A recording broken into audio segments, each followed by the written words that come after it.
It's good to be with you.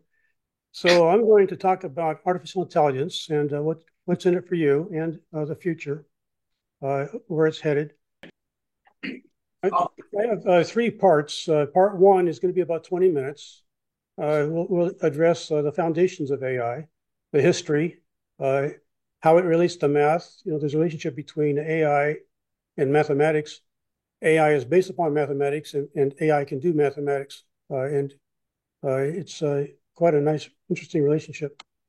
I'm going to talk about the foundations of computing for AI, and also talk about my experiences in quantum computing and some of the work that's going on in machine learning in quantum computing, and then talk about really the kinds of things that AI does, the generations of things, creations. You've probably all seen the art that it's done, Midjourney and Dolly and other, you artistic creation tools. And then we'll talk about the things that generative AI doesn't do very well in some categories, and that's reasoning and decision making.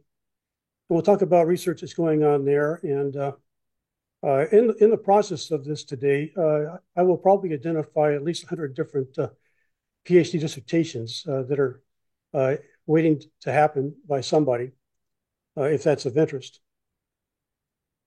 And then we'll go on into discovery. How AI is rather weak right now at discovery, but it's getting much better. And I'll talk about some of the great success stories in discovery over the past uh, basically half of a decade. And then no talk is complete until we've talked about bias, lies, and video fakes. Uh, you've probably all heard the news. There's a lot of discussion. European Union has lots of rules and regulations. The US is catching up in regulation. The European Union is so strict that Elon Musk is having trouble with them right now. You may see that in the news. His new AI tool, Grok 2, has a lot of liberties that,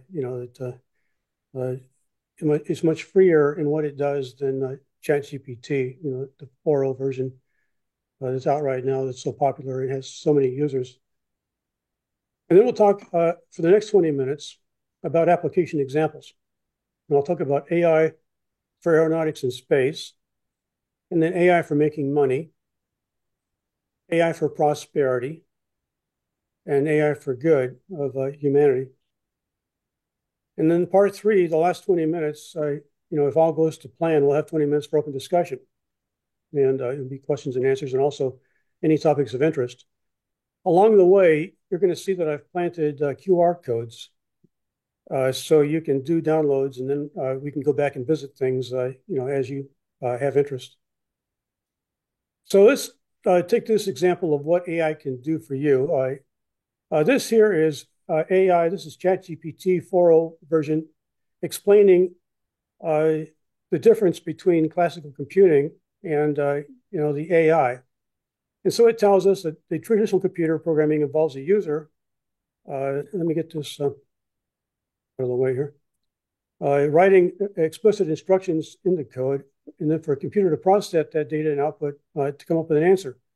Whereas the difference with AI is that the user provides the data to the AI, and the computer learns the patterns from the data. So in other words, what we're saying here is that in the age of AI, AI is the computer programmer. And that's why you see a lot of news today about computer programming jobs going away. It's getting very good at programming.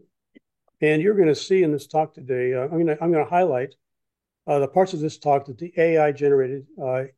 And you'll see that in coding, it coded some things for us for demonstration here in the talk itself. What you're going to see is very easy. It did this in a matter of probably seconds, whereas it would have taken a human hours to do what it did in those seconds. So let's look at this graphically. Now we have big data, which goes into the machine learning, and that learns patterns. Now, once you have this model, whether it's a generative AI like ChatGPT or it's a predictive AI like, uh, the early work of Myosin, which was very good at doing what doctors did even 4 decades ago. And so then you give the AI engine, you take this knowledge base of learned patterns and you put it in an AI engine, and then you give the AI engine a request, whether to generate an image or generate a report, a text, or do a prediction or make a decision. And then what comes out is the generation, the creation of art or the prediction of some event or a decision. So let's look at this. AI really is in two categories: supervised learning and unsupervised learning. You probably heard this. It's been around since I started this back in the 1980s, and I was first involved with an AI team in Computer Sciences Corporation, and we were doing supervised learning and unsupervised learning back in 1980s. And so on the left here, you see classification and regression, which are types of AI. And you're going to see here that clustering on the right-hand side. And so we have examples of supervised where we give the answer to the machine learning algorithm, and it learns because we tell it the answers so many times over many iterations that it's learned what data predicts what answer. Or we don't give it the answers, unsupervised, and we call this clustering. And we let the machine learn on its own. Now, this is an example of generative AI. This is what ChatGPT does, unsupervised learning. This is what Grok 2 does. And so you'll see neural networks are in both categories: supervised, where we tell the answer to the neural network and it learns the patterns, or we don't. And this is where we take for example, OpenAI, taking the entire World Wide Web and other files and processing it with a huge machine learning, which cost millions and millions of dollars and took probably more power than some states or even countries in the process, because it's very heavy in electricity usage. And so we're going to talk about both of these examples here, the supervised and unsupervised, as we get into this. So the input is the big data. That's, in terms of GPT, it's the entire World Wide Web. The output is the knowledge model. And then the artificial intelligence is an engine that you put up that can do things like the generations, predictions, decision-making. So the input, the knowledge goes in, you put a request in, and it gives you the output of a probability, in most cases, of an answer. Now let's look a little bit at the history of AI. This is rather interesting and amusing to me because the sources of these are embedded in the content here. But this is a depiction of the AI timeline, and they call this the AI winter between 66 and 97. But let's take a look at what this AI winter did. Back in the 1970s, Stanford University developed a system called Myosin. Now I'm going to take a brief interruption here to tell you that AI programmed this page.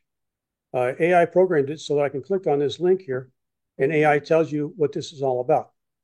And so AI says that Myosin was an early AI expert system developed in the 1970s, further in the 90s, to diagnose bacterial infections and recommend antibiotics. It was one of the first successful expert systems in medicine and showcased the potential of AI in healthcare and influenced the future of medical AI systems. And now it's very, very strong. You're going to find the division of IBM, Watson Medicine, the medical branch of IBM, using Watson to diagnose things.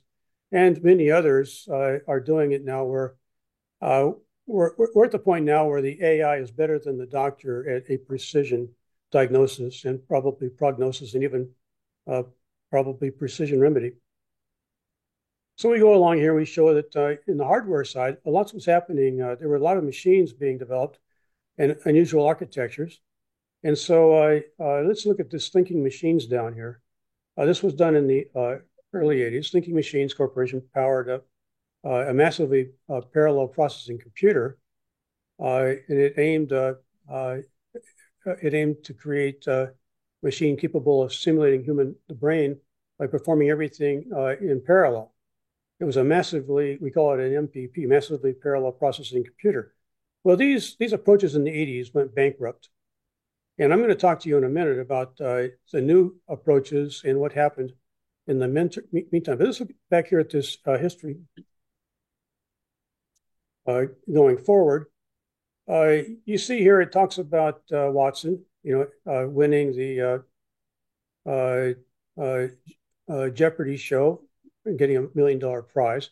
It talks about Eugene Koosman having his chatbot pass the Turing test. This is what Alan Turing established. You couldn't tell the difference between AI and a human. And so here, 2014, we're pretty much there. But there are some things that missed here. For example, it doesn't mention that in 2014, Geoffrey Hinton at the University of Toronto did a breakthrough that has resulted in ChatGPT and all of the other huge generative AI engines like Grok and Llama and some others. It doesn't tell you here that in 2017 that there was a paper written called "Attention is All You Need," and that breakthrough paper answered a major problem in getting AI to perform at the current levels. And at the same time, in tandem, the BERT system was was released and became very, very popular. BERT's a language model which had great successes across many domains. And that followed up with the generative adversarial network neural networks, which were kind of the precursors of GPT. GPT, you see, really existed back in 2018, and then GPT-2, but nobody really started catching on until GPT-3. And that's when the public took notice. And that resulted also in DALL-E, which is the graphic engine, which is doing the graphics in this talk. So I'm going to point out that DALL-E did these graphics as we get to them. And then there's BERT, there's Meta. You've heard about that, how they've got an open source model, which is a great advantage because now people can modify the code. Whereas OpenAI and Elon Musk and his AI, XAI, and Grok 2 are keeping it proprietary. And then you see there's more models. And there's the Copilot Microsoft has embedded in Office 365 now throughout, and on their new Surface computers, laptops, which are AI chip enabled with Copilot.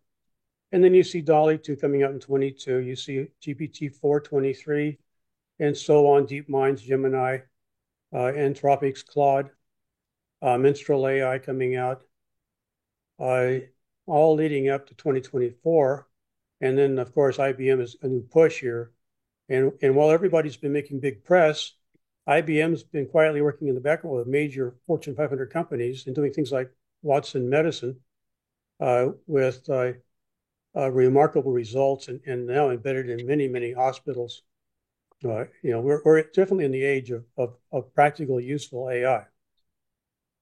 And so let's move on to mathematics now and the relationship of mathematics and AI. And so AI, again, AI programmed this for us.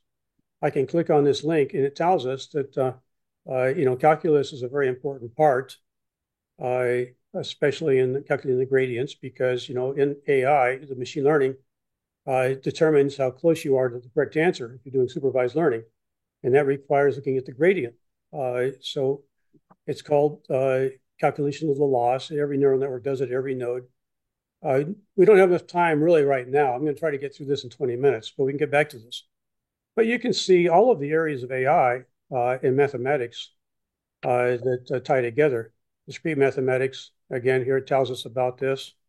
AI tells us about differential equations in AI. It talks about optimization. Now, I don't have time to spend a lot of detail. We can come back to this in the question and answers. But let's move on. I'm going to give you a little talk now about supercomputers and what's happening in efforts like NVIDIA's huge exaflop computer now. Exaflops is 1 billion times 1 billion.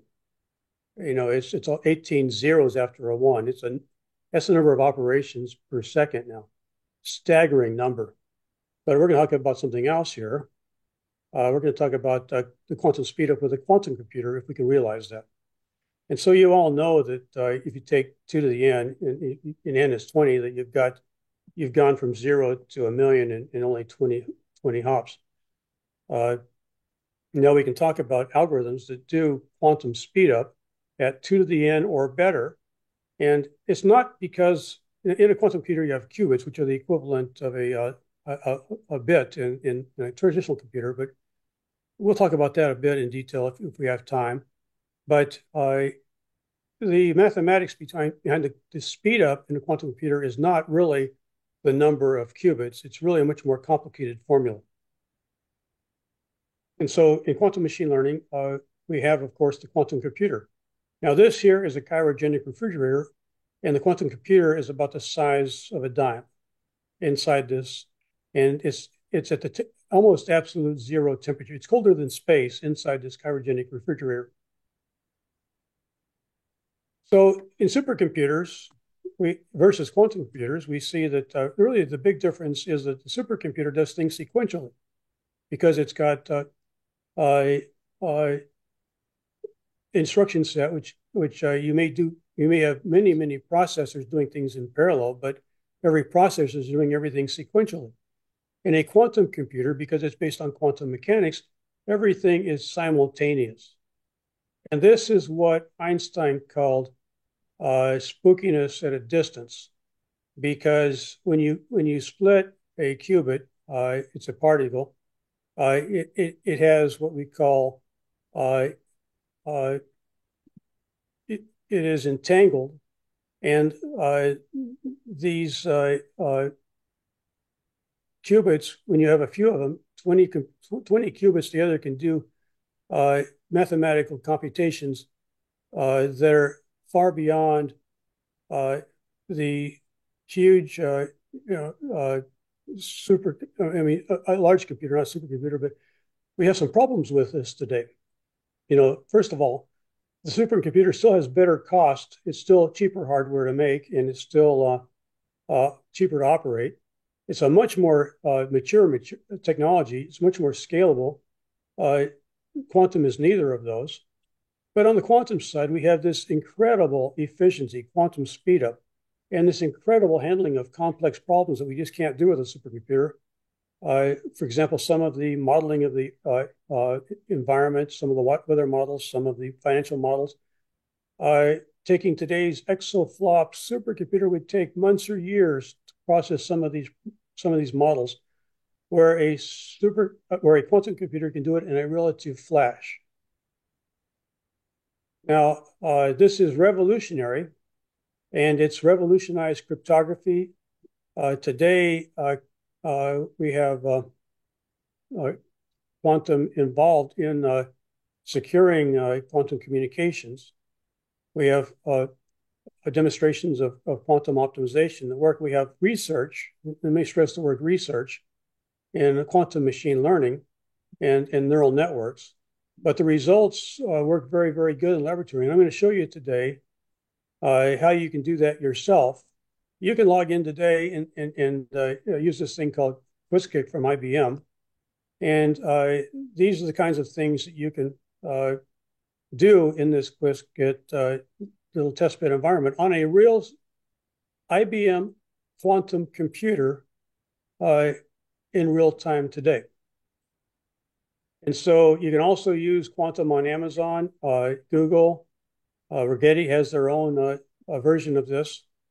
You have the Microsoft Quantum Development Kit. You've got the Penny Lane Development Kit, Project Q. You've got a lot of resources, the TensorFlow in quantum. And so you can log in right now, make an account, log in, and be using this quantum computer to do your experiments. Again, we could spend this entire hour talking about PhD dissertations in quantum, and even an hour. We could talk for weeks on just dissertations in the area of quantum machine learning. And here's a little example of a quantum machine learning program. We use a traditional language like, we can use Python or Julia to do quantum programming. And the quantum program compiles down into quantum mechanics, and it makes these particles do stuff, which is amazing.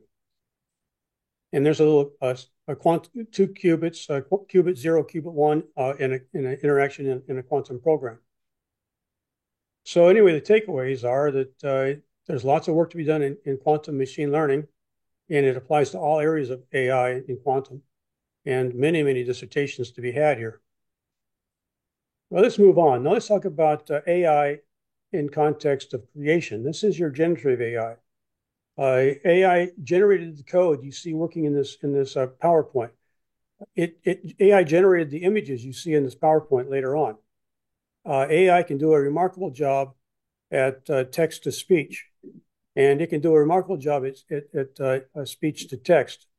And of course, you've probably all seen the remarkable videos that AI makes today. Absolutely remarkable. If you don't have those videos, drop me a note after this, and I'll give you some examples of any of this stuff you want to see, and how totally outstanding the results are today. And then let's move on into reasoning and decision making. Now it's interesting. You might say, well, generative AI is great at deduction. That's not true. Deduction is the least of the capabilities of generative AI. In fact, quite frankly, it does a very poor job at it, and generative AI is outdone by predictive AI, hands down, when it comes to deduction.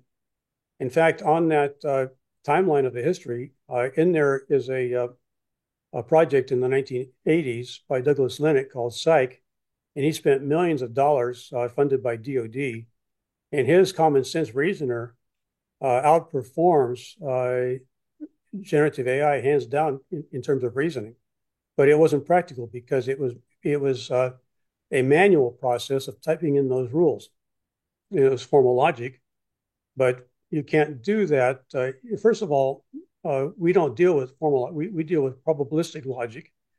And so all of that stuff in the 80s basically failed because of these shortcomings. And then we saw the turnaround in history where it's now the opposite. But still, if you need a dissertation in AI, a dissertation on generative AI for deduction is ripe for many dissertations. And there's lots of things you can do there. You can use Markov models combined with generative AI to do a much better job. And there's some research going on that I can point you to if you want to see that. And then induction is actually where generative AI does the best job here, hands down better than predictive AI. And when you talk about image generation, you talk about generating a report, a document, a poem, a proposal. That's all basically based upon the inductive capabilities of generative AI. Now, another area that generative AI is weak at is abduction. In fact, both in predictive AI and generative AI are poor at abduction. And again, there's several PhD dissertations sitting in this category right here. Abductive reasoning is really can be thought of in a couple of different ways. One of them is reasoning by example. In other words, you have something that worked very well in the past, and so now you want to get something new to work, and so use the example to do it. And another way to think about it is reasoning from evidence, that you have some incomplete evidence, and you need to come to conclusion, prediction or a decision or something, and you need to pull from the past experiences. How was it proven in the past? How was it done in the past? And then you use that past experience with the evidence at hand to come to the conclusion. And another area that AI, generative AI, is really very weak at, another area where we have dozens of PhD dissertations waiting to happen, is in decision analytics in AI. Right now, today, what you see is that ChatGPT or others will write a program for you. So generative AI is very good at creating things, so it can create programs. So when you ask it to do something like decision analysis, or you ask it to write a program, or you ask it to make a computation or solve a math problem, it basically writes a program. It can be in the Python language, or my favorite language, which what MIT developed that you should know about, is a language called Julia. Julia was invented by MIT 4 reasons. Number one, uh, uh, the Python was an old archaic scripting language that's being used today throughout AI, and it was very inefficient. And so AI is in the wrong language. Number two is that it didn't integrate well with statistics. R was much better at that, but R again is a standalone program. It doesn't do mathematics very well. And again, MATLAB and others are standalone programs. So what MIT did is they combine them all into one elegant, efficient language called Julia. And then they made it compile down and function at the same speed as the C language, which is what operating systems work on. So you have a tenfold, at least, speed up doing it in Julia. So for machine learning, that's a tremendous savings in machine learning because you're running your machine learning at 10 times the performance on those CPUs that are costing you millions of dollars if you're doing a huge generative model, and they're using tons of electricity. So you're cutting down electricity consumption by 10, roughly, and you're cutting down the time and computational resource by about 10. And if you're doing differential equations, you're probably going to get a speed up of 100 factor, speed up, because that's what benchmarks show Julia doing with differential equations over the Python language. So I'm going to check my time here. We are now at about 27 after, so I'm going to have to speed this thing up. So discovery, again, we can talk about discovery in chemistry, genetics, medicine. I'm going to speed this up because we can get to this in question and answer. Ask me about discoveries in these areas or others. Ask me about lies, bias, video fakes. That's a huge topic. We can talk about it in open discussion.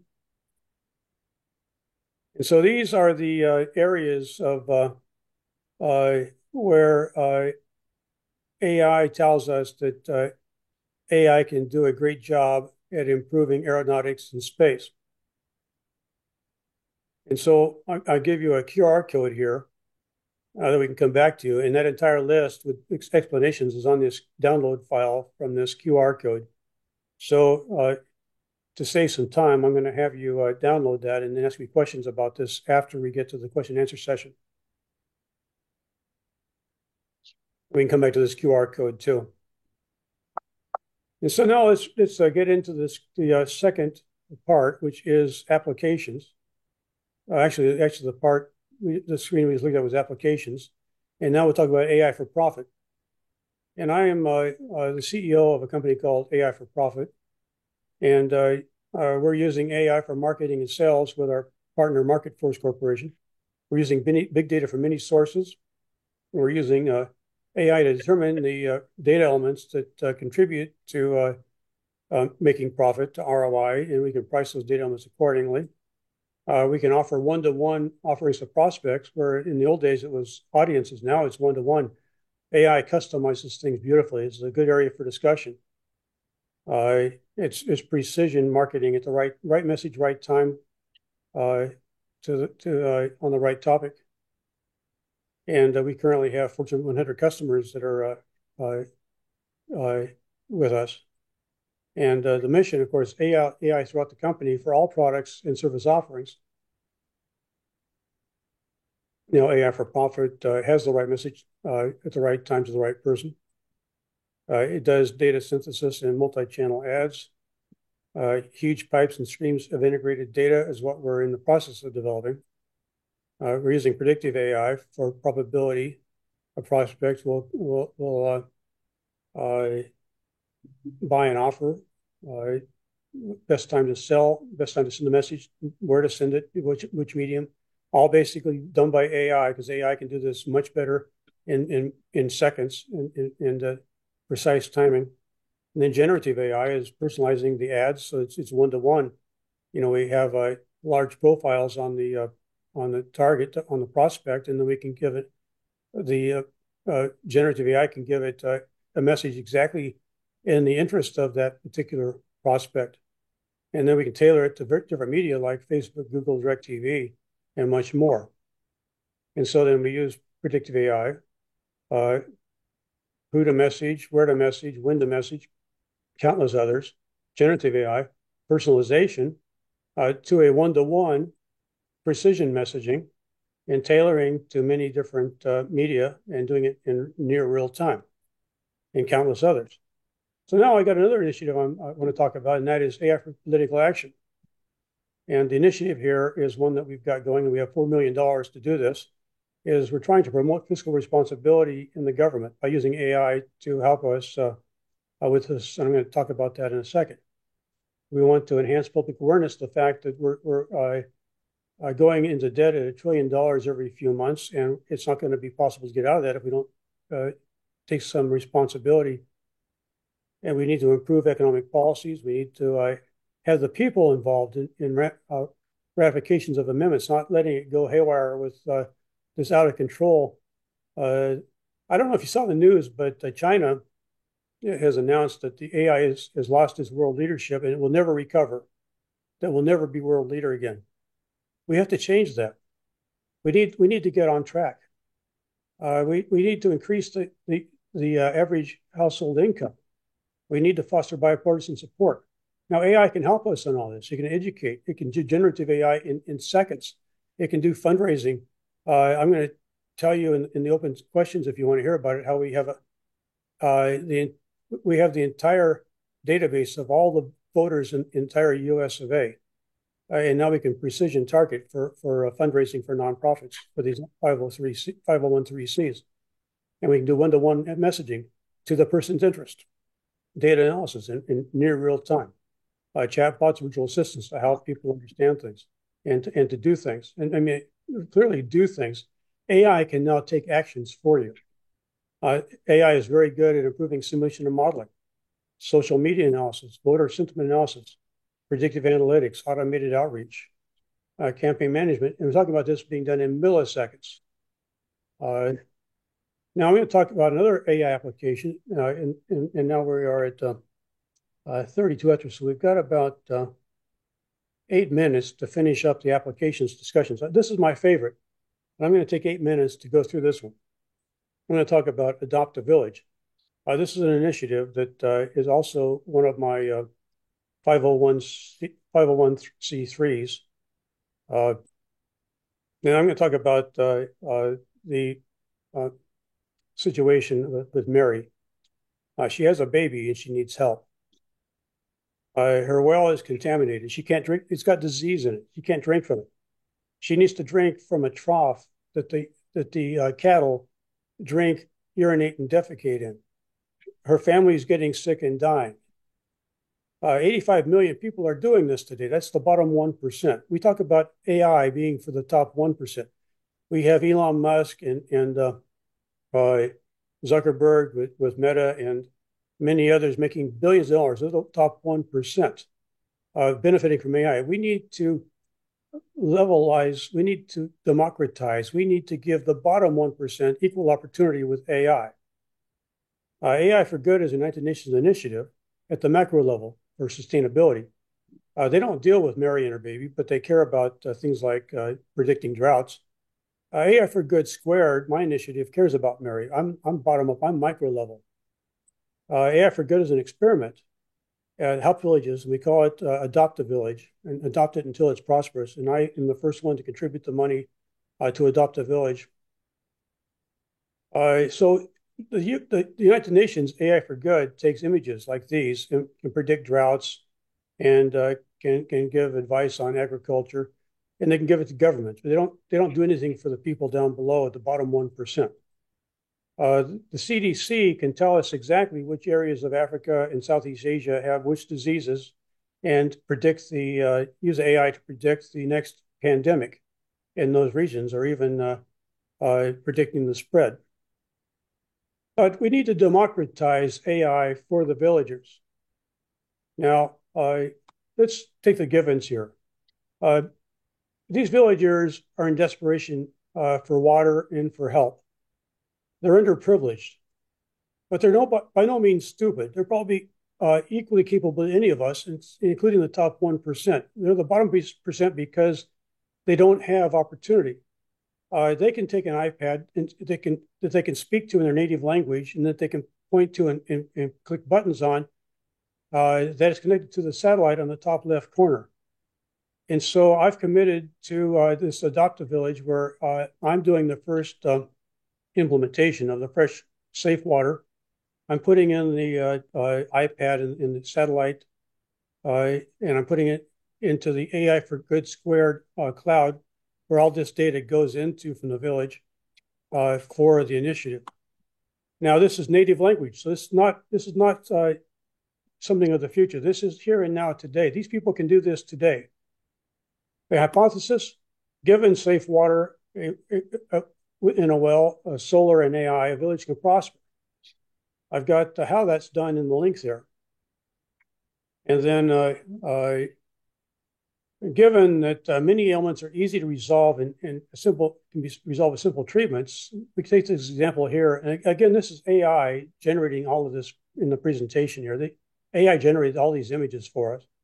And this is AI's a depiction of an African woman with his iPad with a satellite link, taking a picture of a baby's eye, which has got an infection or something. That, you see, can be transmitted to Doctors Without Borders instantaneously, and they can take action. And again, how that's done and who those doctors are in these links. A hypothesis here: a village who has a leader with an iPad can communicate medical needs.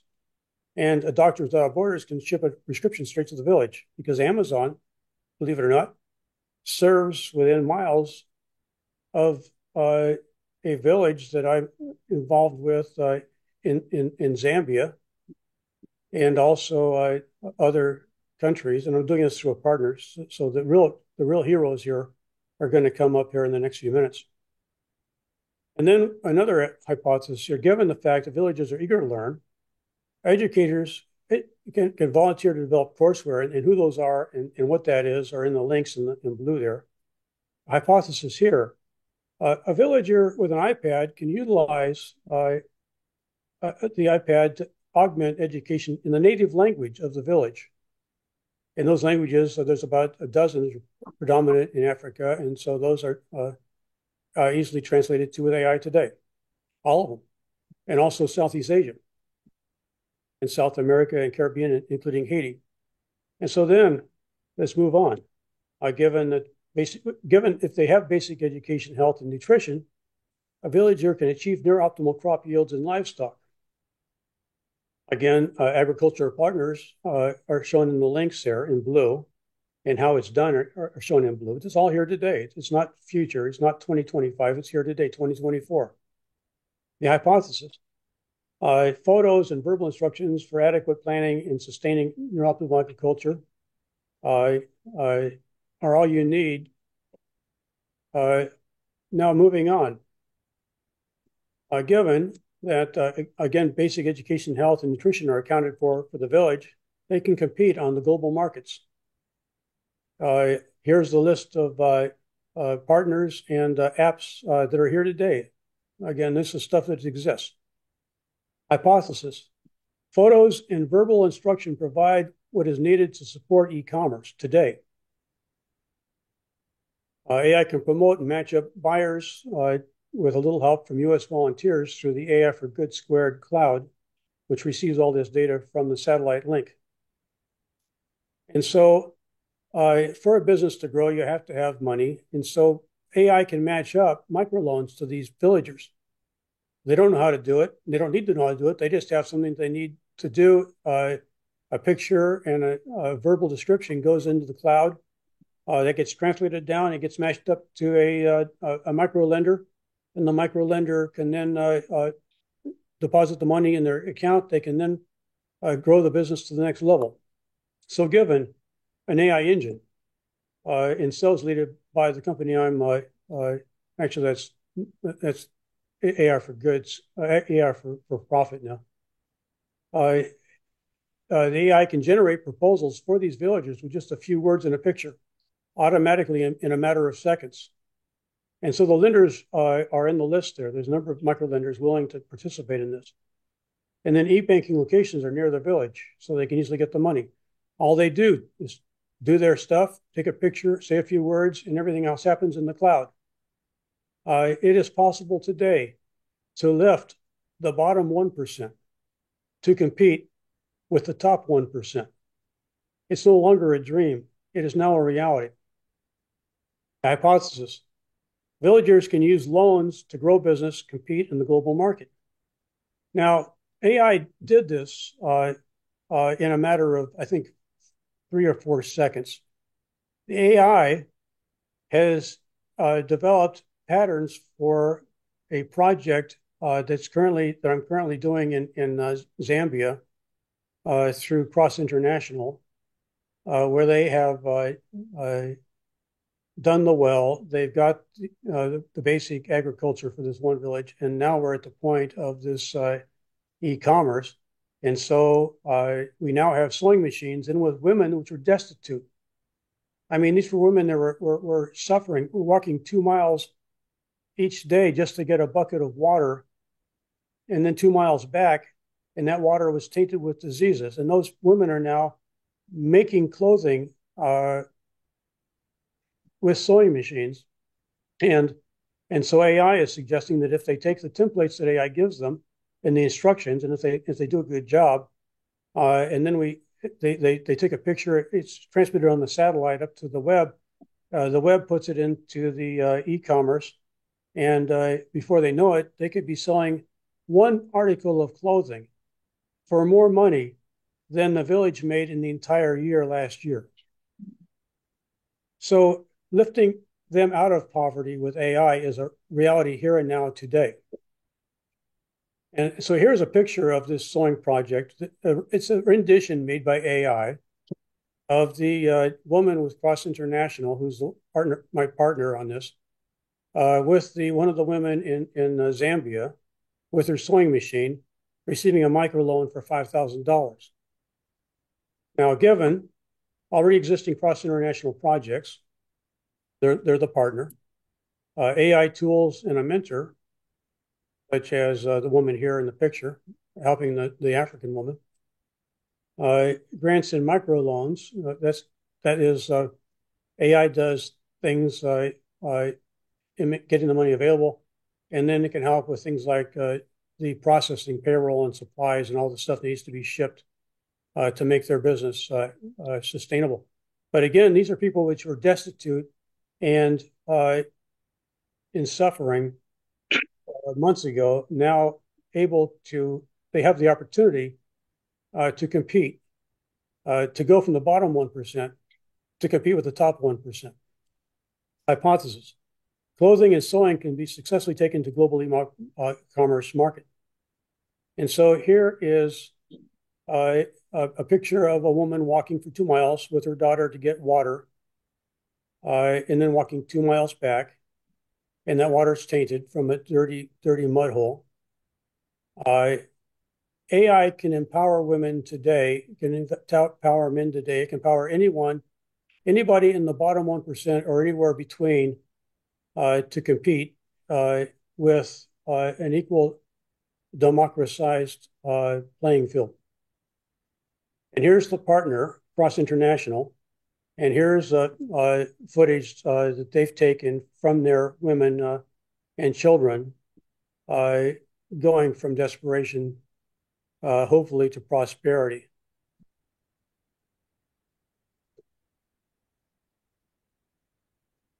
So there's two ways to help. Number one, what I do is I'm asking companies to throw in $15,000 up front to sponsor a village. That, first of all, does a safe water well. It does the satellite internet. I've already done this myself as the first company sponsor. And so individuals can contribute $1 or more, zero overhead, 100% goes to the villagers. And everybody gets a lat-long picture and photo of the project. AI creates equal opportunity. Please adopt a village, and AI for Good with Cross International, the true heroes, are how you do it. So here's some references. And with that, we are now at almost a quarter till. So we have 15 minutes left for open questions and discussions. I have a question for you, Terry.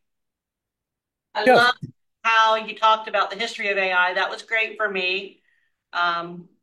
Some of it went totally over my head. You can tell when you've got a scientist there, and we're a bunch of social scientists largely. Talk to me about the rumors that we see in the papers, the media, about AI's impact on the economy as it relates to displacing jobs beyond just code writers. I You're don't feel like right. we start with code writers. Well, so there's good news and bad news. Let's start with the bad news. The bad news is that jobs are being displaced. You can see that Dell is laying off 100 plus thousand people now. Uh, OpenAI just got, well, everybody, Tesla just laid off thousands. You see it happening. There's no doubt. The reality is that jobs are being lost, and it's being lost to AI. Tesla has their mega factories with robotics that are doing most of the manual labor. Uh, so it's a reality. That's the bad news. But the good news is we're at the very beginning of this, and uh, everyone has equal opportunity, as we see in the previous slides, to embrace AI, to utilize AI, to become more efficient, more effective, to do more with less. And those people will not be hurting for work in the future. We may get to the point where we have uh, you know, a national, uh, stay-at-home payment to citizens because their jobs are gone, and so we don't need them anymore. But AI would be making so much money, at least in theory, that we can afford to pay them to stay home. But I don't think any of us in this call want to stay at home and simply get a check. And so all of us, and especially doctoral students and faculty, can embrace AI in dissertations and in projects and see the power of it. And there is nothing that AI can't do, in my opinion. So I want to open the discussion for that and have you challenge me with that. I want you to, if not today, give me a challenge and say, AI can't do this, and I will come back with between me and AI explaining in detail how we will do it, and maybe even showing a demonstration. Because AI can do this stuff very quickly. AI did this stuff for my presentation. It coded things for my presentation in milliseconds. It did the graphics for my presentation here in milliseconds. And so it saved me lots of time.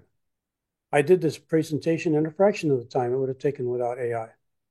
So the good news is you can embrace AI and you can benefit, and any loss of jobs can be countered by new skills. Live with that.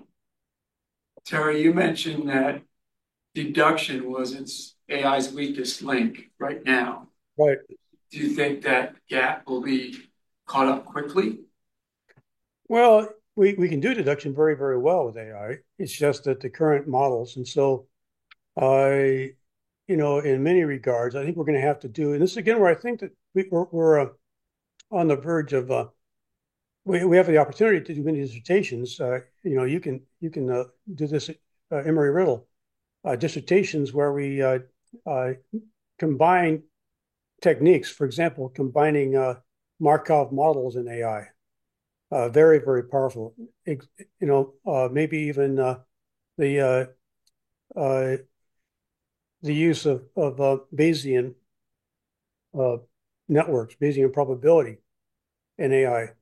Certainly, something we can talk about is using AI, generative AI, to create ontology, which is explicit versus the unexplicit. You can use generative AI to write programs.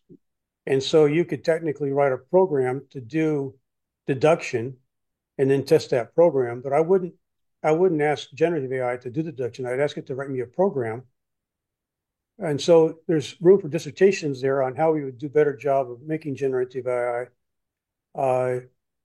create or ways we would integrate other tools with AI. Right now, AI is integrated with programming compilers. And so it creates the language, it sends it to the compiler, and the compiler sends back the result. And so when it comes to deduction, if you're getting any quality deduction at all, you're getting it because AI is sending it to a compiler, it's compiling down.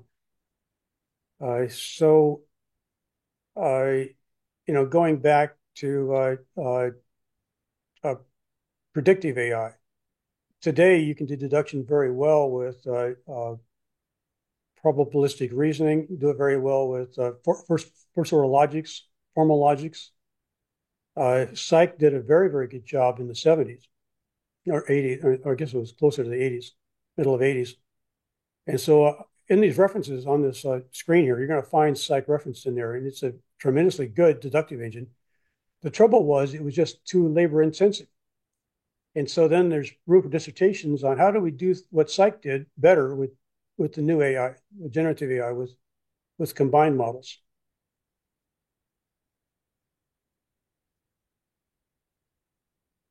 Other questions? Yeah. Hey, sure. Hey, Terry. So I have a question related to my course. So I want to listen to your opinion about this. So I will teach the business analytics this semester, and the course is based on Microsoft Excel. So students they will use the Excel to analyze all the data. But I'm thinking about should I allow students to use the ChatGPT or Gemini or Cloud now, because those two are very useful in real life. I think if you just give the ChatGPT or something the data and ask them analyze this, it will have a very fast and very kind of accurate result than yourself. You just do Excel, you might spend a lot of time. So what's your advice? Yes, I think the answer is yes. You want to let students use AI. You want to have a policy for honesty and integrity where they're not submitting papers with AI and calling it good. They need to reference AI. So there needs to be a policy at the university that anything you do with AI has a reference, has uh, a, uh, a statement declaring that the work was done by AI. But I use AI for Excel. I generate Excel. I wouldn't use GPT as it is. I would use one of the customized apps that use a generative uh, AI model. And I'm not sure GPT is the best one. If you look at the benchmarks, this is a whole other talk. We could have a whole hour's talk just on benchmarks of the AI today. If you look at the new Grok 2 out of XAI, Elon Musk, it is surpassing 4.0 in math.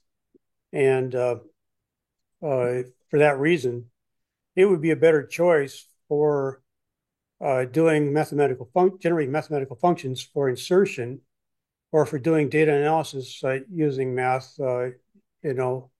most likely. And so, the AI can do many things. First of all, you can tell it to take a text file, extract out information from it, and create it into a CSV file, which then is directly imported into Excel for data in the right columns and rows. But then you can also have it generate your formulas for the functions within the cells. And again, GPT does that, but it's not the best choice according to the benchmarks. And I'd also check the math, because you never want to trust a GPT because of bias. The bias lies in video fakes that we haven't talked about yet. But these generative models will surprise you when you least expect it, with either a hallucination or a lie. And I distinguish between the two in that a lie is an outright falsehood, but a hallucination could be an act of genius. It could be an act of creativity. And I've experienced it. I have a catalog now of over 1,000 engagements on very, very deep reasoning discussion topics with GPTs that I've cataloged in the cloud.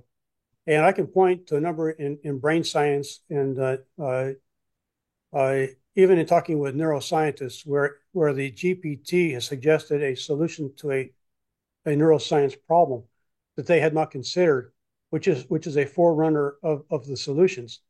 So had we concluded that that was a lie and dismissed it, we would have missed the fact that it was actually a inductive, and this is where AI is very good. It's an inductive reasoning of a hypothesis that is profound. So yes, use it with your class. Let them create Excel spreadsheets. Let them create the data. Let them create functions. Let them have the functions go into cells for computing things.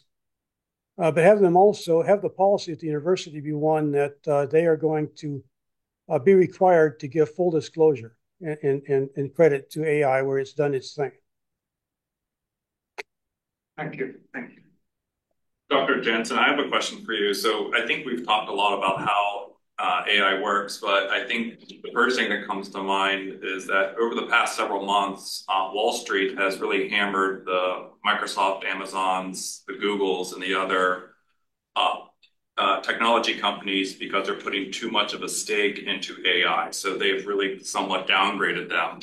So do you imagine that, a lot of this AI is going to eventually peak? Because what they're saying, I was trying to pull a quote, is that they appear to be more skeptical when they look at the corporate profits and human productivity, specifically around the cost of it. So do you imagine we're going to eventually see a peak in AI? Well, I don't, and I'll tell you why. It's for two reasons. Number one, AI is going to keep advancing at exponential speed. And number two is it's not the AI which has caused the Wall Street problem. It is the lack of imagination and innovation of the companies to monetize the AI. The dip in the stock market is because of lack of monetization and not because of lack of progress. And it hasn't, that will not slow down the progress. And AI is going to do things which totally amaze us. Now, will AI always be the same pre-trained generative transformer models we have today? No, it won't. There's lots of research going on. There's new architectures. We didn't have time to talk about the neurogenic, neuromorphic architectures that are doing AI. All of the AI algorithms, of which I think in one of those references, no, in one of the earlier QR code, I think I gave you. I don't know, maybe it's another QR code, but anyway, I've got all of the algorithms that can be done on a quantum computer in the test beds and laboratory, and so all of that progress is accelerating AI, and the current limitations of AI are only the same kinds of limitations we saw in every revolutionary age, in the industrial age. There were certain failures with the gas engine, certain failures with electricity. There's going to be failures in every age. AI is not perfect yet, but what I really doubt is that there will be any lack of success in the long term. And I will make a prediction now that in the future we will look at these generative pre-trained transformers, the GPTs, and kind of chuckle and say, what were those humans thinking back in those days? That is such a naive way to do that. Thank you. Appreciate that. Dr. Jensen, I'm going to pick on your predictive analysis skills for a second with two questions. Sure. You alluded to quantum computing. Yeah. When do you anticipate commercially viable quantum computing to be available? And is that going to have an effect on the code? So are we going to have to retrain a whole bunch of different code writers in order to be able to deal with the forthcoming quantum computing, and when? Well, I would not let quantum change any of your current planning in AI today. I would stick with supercomputers. But what's happening in quantum is this, is that the traditional problem has been that the particle, either the photon or the particle, you know, has, it is an electromechanical, subatomic world of which noise, heat, and anything radio waves can interfere with. And so we put them in these cryogenic refrigerators and get them down to close to zero to minimize the noise, or we can take them into caves, 5 miles or deep in the earth to eliminate noise. But that's not practical. But you may have seen the news where China announced at Tsingtao, or some university, one of those main universities in China, that announced that they were able to do quantum at room temperature. Now, if that's true, that means that they've conquered the noise problem. And once you've conquered the noise problem, then you can scale it, and then you can, you've got the two problems: the noise and the scalability addressed and solved. So the U.S. is scrambling because we don't know if that's true. If they have, that puts us at a big disadvantage. And now, if that's the case, then we'll have these machine learning algorithms running on quantum computers sooner rather than later. But even then, the misconception the public has about quantum machine learning is that quantum doesn't do the whole picture. It's my opinion that you will never completely divorce the quantum from the classical computer, because the classical computer controls the quantum computer, and the quantum computer only does parts of the problem. It does the optimizations, it does the mathematical things like all the areas of math. It can do certain problems much faster, almost in a flash, compared to taking months or years for very, very large problems on a supercomputer, even at exaflop speed. And so I think to answer your question, I would say don't let that be a concern. But did I answer your question? I think I can safely say that I'll have to let my kids deal with the issue.